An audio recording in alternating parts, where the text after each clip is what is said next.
Tonight, Karl Juhnke against Boris Spassky, 1982. Spassky is black, and for a long stretch of this game, he is the one being pushed around until he starts handing pieces over. 3 sacrifices, and none of them are wild. The setting is the German Bundesliga, the 81-82 season. Watch the bishop that goes to g7 early on. It decides everything at the end. Juhnke opens with d4, claiming the center, and Spassky replies g6, then c4 widens the front. The bishop settles on g7, looking down at d4. White's knight comes to c3, black answers d6. White adds e4, the knight develops to d7, knight to f3 follows, and the pawn steps to e6. The bishop drops onto e2, a quiet, sensible setup, and white is a shade more comfortable here. Spassky answers b6, preparing to point a second bishop at that big pawn on e4. The dark squared bishop steps out to e3, and bishop to b7 arrives, aiming down the diagonal at e4 as promised. White castles, and the king is safely tucked away in the corner. Then knight to f6 joins in, and e4 has 2 attackers looking at it. So the knight retreats to d2, shoring that pawn up, and Spassky castles too. Both kings are home. The queen slides across to c2, and here comes h5, taking space on the wing that white's bishop is watching. Juhnke props the center up with f3, and black's queen steps quietly to e7. Now bishop to g5 leans on the f6 knight, and white still holds the slightly nicer game. The queen tucks back to e8, and the knight jumps to b5 where it eyes an undefended pawn on c7. Spassky guards it the awkward way with queen to b8. The bishop repositions to d3, and knight to h7 asks a question, because the bishop on g5 has no defender at all. So back it goes to e3. Spassky strikes at the center with c5, white pushes past with d5, pawn takes d5 opens things up, the c-pawn recaptures on d5, and a6 pokes at the knight on b5, which has only the bishop behind it. The knight comes home to c3, then knight to e5, a lovely central square, and the bishop on d3 is being asked about too. Juhnke plays a4 to keep the queenside honest, and the game is roughly level. The bishop retreats to c8 rather than trading on d3. Spassky keeps his pieces, back to e2 goes the white bishop, and f5 arrives, ambitious, grabbing space and loosening his own king. Pawn takes f5, accepts the invitation, bishop takes f5 recaptures, and now white's queen on c2 sits on that diagonal with nothing guarding her, so a knight steps up to e4, met by knight to f6, challenging it, and h3 is a pause white may not have had time for. Black is a touch better now. Knight takes e4 gets the trading started. The pawn recaptures on e4, and the rook on f1 now stares up the file at the f5 bishop. The bishop steps aside to d7. Rook takes f8 comes with check, hitting the queen on b8 at the same time. Black has plenty of answers. The king can take or run to h7, and the queen or the bishop can capture instead. The queen takes f8, keeping everything connected. White's queen shifts across to d2. Back the black queen goes to e8. White answers with queen to e1, and rook to b8 clears the corner, leaving the pawn on a6 to its fate. Sure enough, bishop takes a6. So what does Spassky do about being a pawn down? He gives away more. Bishop takes h3, offered to the g2 pawn, tearing at the cover in front of white's king. That is sacrifice number 1, and Juhnke does not take it. Bishop to e2 comes back to defend instead, so that bishop on h3 simply sits there untouched by choice. Remember it? It is the first piece white never captures. Black is clearly better. The bishop returns to d7 rather than pressing on.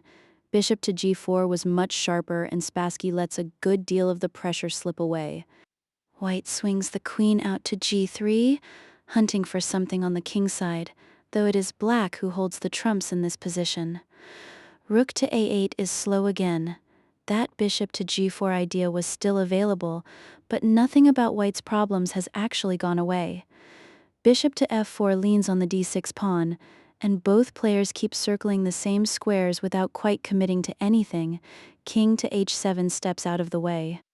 Useful enough, but there was something far more direct here. So what was Spassky passing up? Let me show you. Bishop to g4.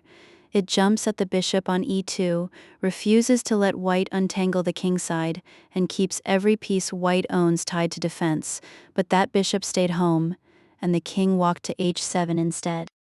Juhnke props things up with b3, the knight repositions to f7, heading back toward e5, and black is clearly better. Rook to c1 goes looking for a file, and the queen returns to e7, lining up on the e-file. Bishop to d3 is the moment things really slide. The rook belonged on f1, instead the pieces drift, and black's edge becomes serious. Why does that matter so much? Because rook to f1 was white's whole defense. A rook on the f-file guards the king side and keeps black's own rook out. With it, white is worse but still very much fighting, but the bishop went to d3 and the f-file was handed over. Spassky pushes h4, poking at the queen on g3, which only the bishop on f4 is holding. Freeze it here and look at white's kingside. The queen sits on g3 with a pawn stabbing at her.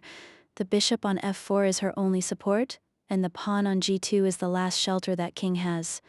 So ask yourself, where does that queen actually want to go?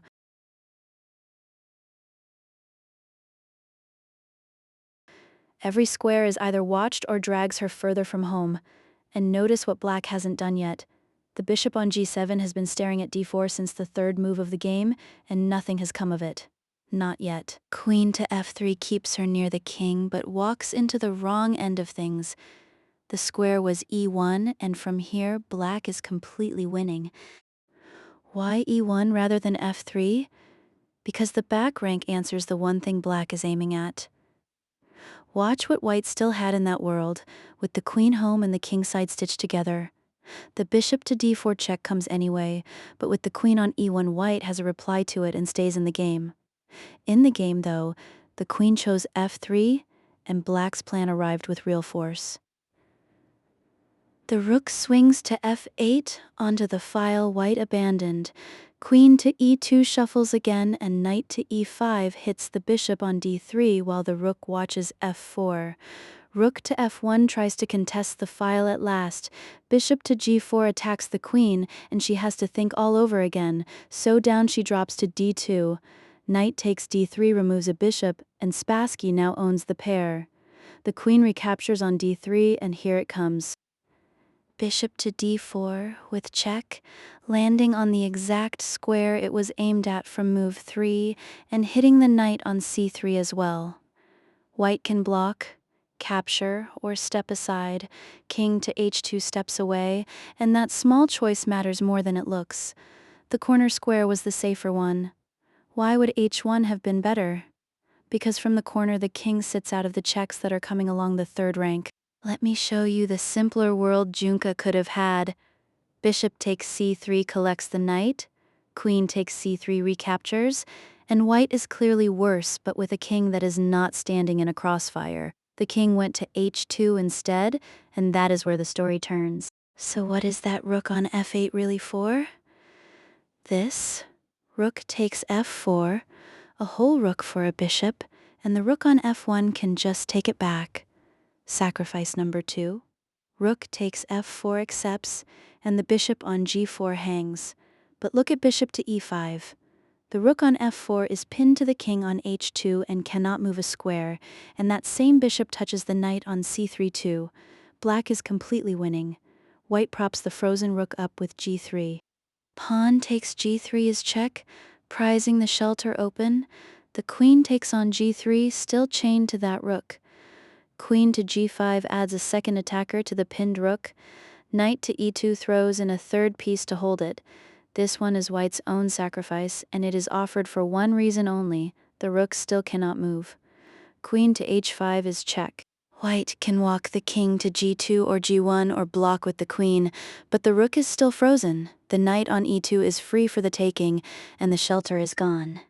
And here white resigned. The reason is concrete. A piece is falling. The rook on f4 has been unable to move for 4 moves, and his king stands in the open with checks arriving from 2 sides. He never took the bishop offered to him on h3, and he never got to move the rook. Spassky pinned 2 pieces he was never allowed to touch.